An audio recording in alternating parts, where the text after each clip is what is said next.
Did Abraham tithe on his own possessions? People who argue against tithing often make the claim that Abraham never tithed on his own possessions, which creates a serious problem because take a moment to stop and think that through. If the spoils of war remained the property of the king of Sodom, then this is a problem because Abraham took his property and gave it to someone else. If the spoils of war were not Abraham's rightful possession, then this means that Abraham is a thief because he took someone else's possession and returned tithe from that. It should go without saying that it is wrong to take someone else's property and return tithe on it. That is wrong. If the spoils of war did not rightfully belong to Abraham, then by definition, he is a thief. This, of course, is a very serious accusation.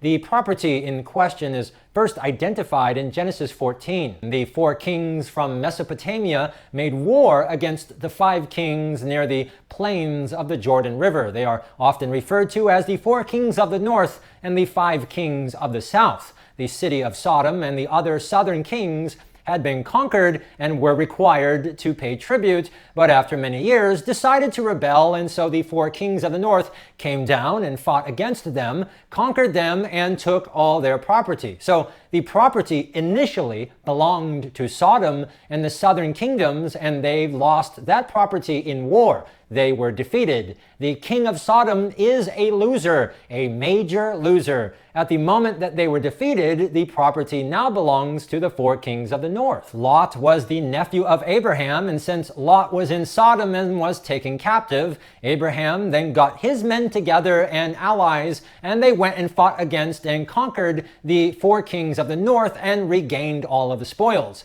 I like the language in the King James Version, the slaughter of Kedorlaomer. Abraham and his men took their swords and slaughtered them and hacked them to pieces. Now, at the moment that Abraham obtained the victory, the ownership of that property immediately transfers and becomes his rightful possession. The spoils are immediately his by right of conquest in war. The spoils of war were now, in fact, the possessions of Abraham. Now, did Abraham have other possessions back at his home? Of course he did. He was rich. He already had a lot of possessions. And now, after the battle, he has even more. It says that after the return from the slaughter, he met Melchizedek the priest and gave him 1/10 of the spoils. Now, people today who argue against tithing often make the claim that Abraham did not tithe on his own possessions.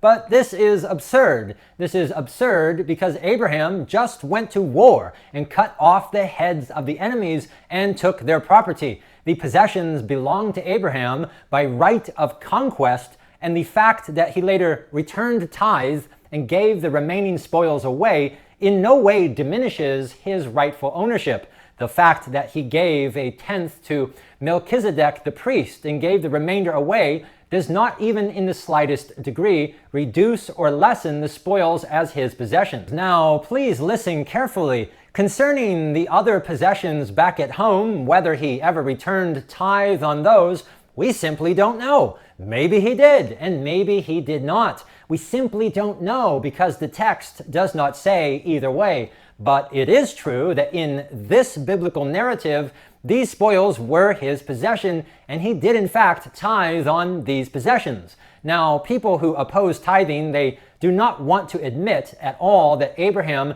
ever tithed on any of his possessions. They are trying to somehow create the illusion that these spoils of war in some strange, unexplained, mysterious way didn't actually belong to Abraham, which again, if true, would mean that Abraham was a thief. Now, people who oppose tithing, most of them will never come out and directly say that he was a thief because they know how bad that sounds.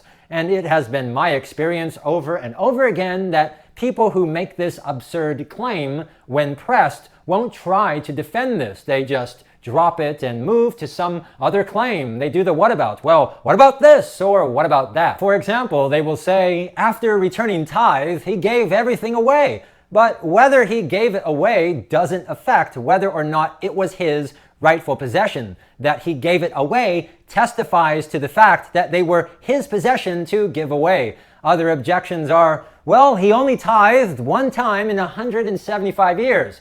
But not only is this 100% pure speculation, but this objection has nothing whatsoever to do with the question of possession.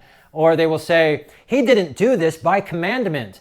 But again, this has nothing to do with the question of possession. By right of conquest in war, he had authority to dispose of the spoils however he so desired. And of course, Hebrews chapter 7, people who argue against tithing have serious problems because not only does the New Testament author say nothing about Abraham committing theft or taking people's property, but this event is used in a very positive manner to prove the superiority of Christ's priesthood. By the way, a good exercise is to take people's claims and then substitute them in Hebrews 7 and watch how absurd it becomes. For example, verse 4, "Now consider how great this man was, to whom even the patriarch Abraham gave a tenth of the spoils." If you apply their claims, should read, "Now consider how great this man was, to whom even the patriarch Abraham gave a tenth of someone else's property." And now Abraham sounds like some sort of Marxist or communist taking other people's property. If Abraham's tithe was not from his rightful possession, then the argument of Hebrews 7 becomes absurd and makes no sense. Anyways, that's enough for this video. Yes, it is a fact that Abraham did tithe from his possessions. As always, thank you for watching and have a nice day.